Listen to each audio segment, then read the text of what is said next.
যারা বিয়ে শাদী করেন নাই, বিয়ের আগে তালাক সম্পর্কে ভালো করে জেনে নেন। তালাক সম্পর্কে যদি না জানেন, কখন কি সর্বনাশ করে ফেলবেন নিজেরটা নিজে টের পাবেন না। 1 বছর আগে আমি আমার স্ত্রীকে ভয় দেখাবার জন্য 2 তালাক দিয়েছিলাম। এই থেকে কি আমার তালাক হয়ে গেছে? 2 তালাক না 1 তালাক দিয়েছিলাম জানি না, যাই হোক 1 বা 2 দুটোই বোঝা যাচ্ছে। যেটাই হোক না কেন, ভয় দেখানোর জন্য তালাক দিলে তালাক হয়ে যাবে। তালাক এমন একটা জিনিস, এটা আমি তালাক দেওয়ার নিয়তে বলি নাই, তাকে ভয় দেখাইতে বলছি। এটা বললে তালাক অকার্যকর থাকবে না, তালাক ঠিকই কার্যকর হয়ে যাবে। নবীজি সাল্লাল্লাহু আলাইহি ওয়াসাল্লাম বলেছেন, সালাতুন জিদ্দুহুন্না জিদ্দুন ওয়া হাজলুহুন্না জিদ্দুন। 3টা বিষয় এমন আছে যেগুলো সত্যি সত্যি করলে যা হবে, রসিকতা করে, দুষ্টমি করে অথবা অন্য কোনো উদ্দেশ্যে বললেও সেটা হয়ে যাবে। এর মধ্যে একটা হলো বিবাহ, আরেকটা হলো তালাক। এই যে বিবাহ, তালাক, এগুলো কিন্তু দুষ্টমি করে বললেও হয়ে যাবে, আবার সত্যি সত্যি বললেও হয়ে যাবে। এখন আপনি ভয় দেখানোর জন্য যদি বলেন যে তোমাকে তালাক দিলাম, তাহলে তালাক হয়ে যাবে।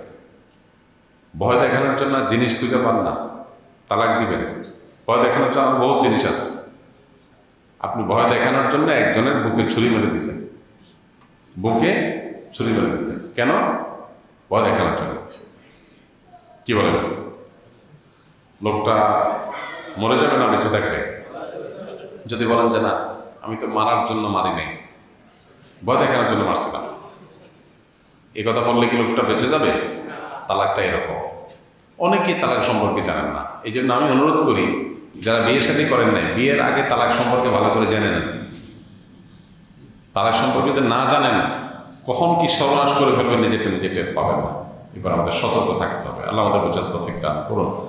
তবে 1 তালাক বা 2 তালাক দিলেও সম্পর্ক চিরতরে শেষ হয়ে যায় না। ইদ্যতের মধ্যে থাকলে ওইটা আবার ফেরত নেওয়ার সুযোগ থাকে। আর যদি ইদ্যত পার হয়ে চলে যায়, তা আবার নতুন করে আগ্ধ করে বৈবাহিক সম্পর্ক স্থাপন করা যেতে পারে, যদি তালাক 3টা না হয়। এখানে 1 তালাক দিয়েছেন বা 2টা তালাক হয়েছে, তাহলে সেক্ষেত্রে এখন 8টা তালাক ছিল বিধায় আপনি আবারও সংসার করতে পারবেন, যদি এরপরে আর কোনো তালাক না দিয়ে থাকেন।